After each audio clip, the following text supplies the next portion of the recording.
मोदी साहब, देखिए, जो मैंने अभी जिक्र किया कि चाहे पवन खेड़ा जी की बात हो, चाहे राहुल गांधी की बात करें, तो आप जब से ये एसआईआर की प्रक्रिया शुरू हुई है तब से उस पर सवाल उठना शुरू हो गया है। अब हम इसे कैसे देखें? 20 साल पहले हुई थी ये प्रक्रिया, में भी 21 साल पहले, तो बिल्कुल ज़रूरत तो है इसकी। आप 21 साल से अगर आपकी वोटर लिस्ट रिफ्रेश नहीं हुई है, उनका शुद्धिकरण जैसे हिंदी में जो शब्द है वो नहीं हुआ है, तो बिल्कुल बनता है। उसका इतना विरोध क्यों? देखिए, विरोध चीजों का नहीं हो रहा। निष्पक्षता जो है वो लोकतंत्र की पवित्रता के लिए बहुत जरूरी है, क्योंकि भारत देश जो है इस विश्व का सबसे बड़ा लोकतंत्र वाला राष्ट्र है। आप खुद सोचिए, आज जो एसआईआर पे सवाल खड़े हो रहे हैं, तो कहीं ना कहीं सवाल खड़ा, भाई देखिए, क्वेश्चन पूछना, उसका जवाब देना, उसका विरोध करना, ये तो जनता का हक है, विपक्ष का हक है। आज 67 लाख वोट जो है बिहार में एक झटके से काट दिए जाते हैं। ठीक है, उससे पहले लोकसभा भी चुनाव चल रहा था, लोकसभा से पहले भी ये चुनावी प्रक्रिया शुरू हो जानी चाहिए थी। आज जिस लोकतंत्र की ये लोग दुहाई दे रहे हैं, आज पूरा देश जान रहा है कि जब राहुल गांधी जी ने वोट चोरी के मुद्दे को पूरे देश में बिल्कुल फूकने का काम किया, तो उन्होंने सबूत के तहत पूरे देश को दिखाया कि वोट चोरी कहां कैसे हो रही है। आप खुद देखिए, बैंगलोर में, महादेवा में एक ही घर में 70-70, 80-80 लोग। खुद बिहार में एक बड़ा प्रश्न खड़ा होता है, एसआईआर होने के बाद बिहार में भी, चंपारण में, कई मैंने सोशल मीडिया पे देखा, किसी के घर में 240 वोट है, किसी के घर में 48 वोट है, कहीं 70 वोट है।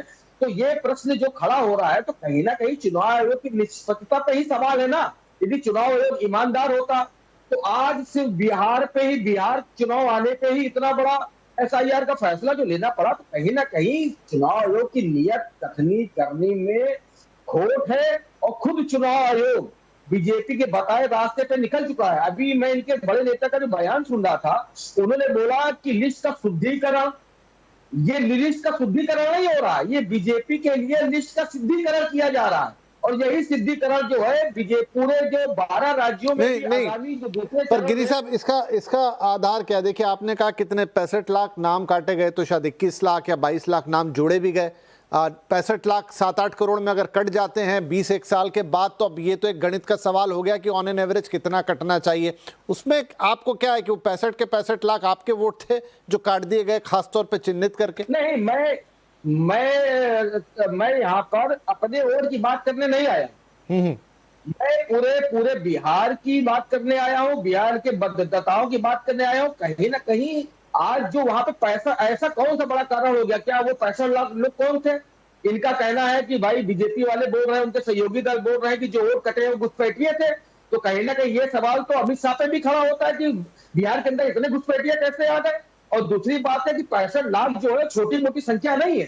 तो 65 लाख का वोट का जो कटने का वोट का फर्क पूरे बिहार के चुनाव पे आएगा। और मैं आपको बिल्कुल पूरी मजबूती के साथ और पूरे होश और हवास के साथ बता रहा हूं कि जो नहीं, वो धनंजय साहब, वो अंतर तो तभी आएगा ना, वो अंतर तो तभी आएगा जब हमें ये पता हो कि ये वोट किसके पक्ष में जाने वाले थे। मान लीजिए वो अगर आपके पक्ष के वोट थे तो फिर आप पे अंतर आएगा, इनके पक्ष के वोट थे तो इन पे अंतर आएगा। उसके लिए वो क्लैरिटी तो चाहिएगी ना।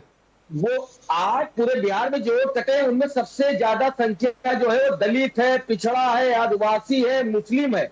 और आज भारतीय जनता पार्टी जान गई है कि आज चाहे वो दलित हो बिहार का, चाहे पिछड़ा हो, चाहे एससी हो, चाहे मुस्लिम हो, चाहे आदिवासी हो, आज वो इनके साथ नहीं खड़ा है। आप खुद देखिए, जिस ये ठीक है, तो गॉट योर पॉइंट। आपने कहा कि जिन जिन के खड़े हैं आप मान रहे हैं कि वो इनके विरोध में है, और अगर इनके विरोध में है तो आपके पक्ष में। आता हूं मैं गिरी साहब, आपके पास भी आऊंगा, लेकिन थोड़ी और बहस को खोल लेते हैं। हर्षवर्धन, इनके सवाल का बस 1 मिनट जवाब दे दूं। अच्छा, बोलिए। विपिन जी हमारे सम्मानित प्रवक्ता कांग्रेस के शायद बिहार को नहीं जानते हैं। वो 65 आदमी का अगर नाम कट जाए तो वो सड़क पर कैसे बवाल मचाएंगे। ये बिहार में जितने आंदोलन भारत में हुए ना, अब चाहे वो इनके आपातकाल के खिलाफ हुआ हो, चाहे सिकंदर को भगाने से लेकर के तमाम जो आंदोलनों की धरती बिहार ही वो चित्र भूमि रही है। बिहार ने कई धर्मों को जन्म दिया है। आपको 65 लाख लोग का अगर जिंदा होते ना तो सड़क पर चलने की जगह नहीं होती। आप कुछ बोलिए तो कुछ डाटा के साथ बोलिए। यही फर्जीफिकेशन जो आपका है, पार्टी का, आपकी मातृ संस्था आरएसएस का कोई लेना देना नहीं है। चाहे वो भारत की आजादी का आंदोलन हो, चाहे बिहार के उत्थान का आंदोलन हो, चाहे सामाजिक न्याय का आंदोलन हो, उसमें कहीं ना बीजेपी कहीं नहीं खड़ी है, न वहां के बिहारी के साथ खड़ी है, न देश के भारतीयों के साथ खड़ी थी, न आजादी में खड़ी थी, न आज खड़ी है। आप लोग सिर्फ मौका परस्त लोग हैं, मौके के हिसाब से राजनीति को खोजने वाले लोग हैं, सत्ता की कुर्सी को लूटने वाले लोग हैं और इस देश के लोकतंत्र को बर्बाद करने वाले लोग हैं। आप हमको राजनीतिक परिभाषा ना बताइए, देश के उत्थान में आपका कोई योगदान नहीं है, आप देश के उत्थान की बातें हमसे मत करिए। आपका इतिहास पूरा देश का बच्चा बच्चा जानता है। आप खुद क्या एफआईआर के माध्यम से आप किस ओर पे चोट करने की बात कर रहे हैं? आप पिछड़ों की ओर पे चोट करने की बात कर रहे हैं। तो देश की धरती से जुड़ ही नहीं पाया। ह्यूम के संतान हमारे कैसे हो सकते हैं? अरे ह्यूम की संतान हमारी कैसे हो सकती है? विलियम बैटनबर्ग का बेटा हमारा कैसे हो सकता है? एंटोनियो माइनो तक बैटनबर्ग हो, एंटोनियो माइनो आप चलिए गिरी साहब लोधी साहब ठीक है, वो फिर ये तो बिल्कुल टिपिकल उस विशेष साइकिल में बातचीत चली जाएगी जहां आप दोनों ही बात करते रहेंगे। ठीक है, आएंगे आपके पास भी दोबारा आएंगे। एक ही भट्ट साहब मैंने छोटी सी बात रखी थी, सिर्फ इतनी सी बात रखी थी कि अगर 65 लाख नाम कटा है तो 65 लाख लोग कहां हैं? तो आप करो दलित है, पिछड़ा कहां है भाई? अगर दलित आपको वोट देता तो आपकी दुर्दशा ये नहीं होती। ठीक है चलिए मैं आता हूं। हर्षवर्धन जी ये जो पूरा मसला बन गया है ये चुनाव आयोग वर्सेस रेस्ट विपक्ष का बन गया है। शायद प्रक्रिया पर उतनी प्रॉब्लम नहीं है किसी को, हालांकि अब वो टाइमिंग पे सवाल उठाए जा रहे हैं कि ठीक बिहार इलेक्शन के पहले क्यों ले आया, आप 20 साल से रुकी पड़ी थी तो। लेकिन जो बार बार घूम फिर के बात आ रही है, चाहे वो कांग्रेस उठाए, चाहे वो ममता बनर्जी बोले, अब चाहे दक्षिण से स्टालिन की तरफ से आ रही है कि वो चुनाव आयोग को ही निष्पक्ष नहीं मान रहे हैं। उनका लग रहा है कि चुनाव आयोग अपने हिसाब से काम कर रहा है। कुछ चीजें ऐसी भी आई कि कुछ सुप्रीम कोर्ट बीच में आया, उन्होंने कहा ये डेटा दो, तब जाके डेटा मिला। उन्होंने कहा कि ये डिटेल बताओ, तब जाके डिटेल आई। अभी भी उस पर भी है कि भाई वो पूरी नहीं आई है, वो रीडेबल नहीं है, मशीन रीडेबल नहीं है, या कह रहे हैं कि जो आधार वाला मामला है वो उछाल दिया। तो बहस उसके बीच में अटक के रह गई है। देखिए विपिन जी, मुझे तो यही नहीं समझ में आ रहा है कि ये बहस आज करने की नौबत क्यों आ पड़ी। बिहार चुनाव के पहले जब एसआईआर का ऐलान किया गया तो वो बहस वाजिब थी, उस पर बात होनी थी, क्योंकि उसका एक सबसे बढ़िया मजबूत तर्क क्या दिया जा रहा था कि भाई चुनाव नजदीक है। और मैंने तो हर प्रवक्ता का मुझे याद है, जो पत्रकार, विश्लेषक, बुद्धिजीवी जो बैठते थे उन सब का मुझे याद है कि वो कहते थे इस प्रक्रिया पर किसी को ऐतराज नहीं है, समय कम है, अभी क्यों करा रहे हैं, बिहार के अलावा दूसरी जगहों पर कराइए। फिर उन्हें बताया गया कि 1993 में टीएन शेषन ने कैसे पूरे देश को 2 साल में मतदाता पहचान पत्र दे दिया गया। तब भी यही कहा जाता था कि कुछ नहीं हो पाएगा, ऐसे कैसे होगा, लेकिन हकीकत बन गया ना भाई, सच हो गया, मतदाता पहचान पत्र आ गया।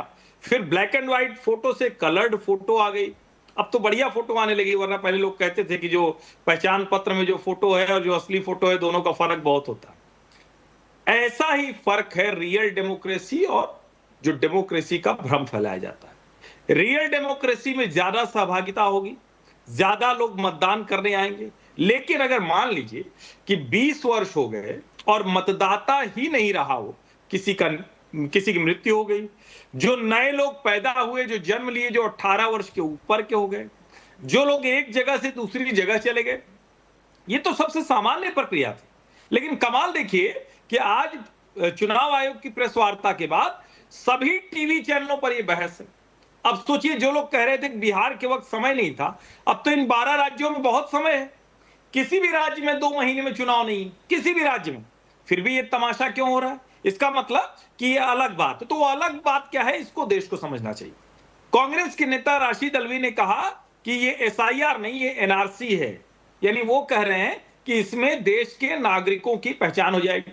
अब जरा ये बताइए, वैसे तो एनआरसी नहीं है और मैं तो पक्षधर हूं कि एनआरसी होना चाहिए लोकतंत्र अच्छा होने के लिए, लेकिन अगर एनआरसी भी हो तो आपको दिक्कत क्या है भाई? जो नागरिक होगा वही तो मतदाता होगा ना, ये तो मूल बात है। लेकिन राशिद अल्वी कह रहे हैं कि ना ये तो एनआरसी कर देंगे, यानी किसको बचाना है? घुसपैठियों को बचाना है, किसको बचाने की मंशा है? फिर दूसरा क्या मैंने सुना, उमर अब्दुल्ला ने कहा कि भाई बिहार के चुनाव के परिणाम तो आ जाने देते। अच्छा, क्या होगा बिहार चुनाव का परिणाम? आप ये कहते हैं कि बिहार चुनाव के पहले ये हो गया, एसआईआर पूरी हो गई प्रक्रिया। अब अगर परिणाम की आप बात कर रहे हैं तो क्या मतलब है आपका कि चुनाव हार जाएंगे तो कहेंगे सब गड़बड़ और जीत जाएंगे तो कहेंगे सब ठीक? बंगाल की एक मंत्री है, उन्होंने क्या कहा? उन्होंने कहा कि अगर पहले के उस पर हो गया सब चुनाव तो अब क्यों नहीं उसी पर होता रहे। आज तक ऐसा नासमझी भरा किसी विपक्ष के नेता ने नहीं कहा था इसके पहले के जो एसआईआर हुए थे, इसके पहले के जो रिवीजन हुए थे, क्योंकि ये तो वही बात हो गई नहीं कि अच्छा ठीक है भाई, पहले जब बैलगाड़ी से चलते थे तो क्या जरूरत थी उसके आगे जाने की, कार आ गई तो और ऑटोमेटिक क्यों चाहिए, उससे आगे क्यों चाहिए। सुधार की प्रक्रिया का विरोध बहुत से लोगों का मूल स्वभाव होता है, लेकिन लोकतंत्र की शुद्धिकरण की राह में ये जो उसके राह में बाधा बन रहे हैं, इनको देश देख रहा है, उनकी साख कमजोर हो रही है।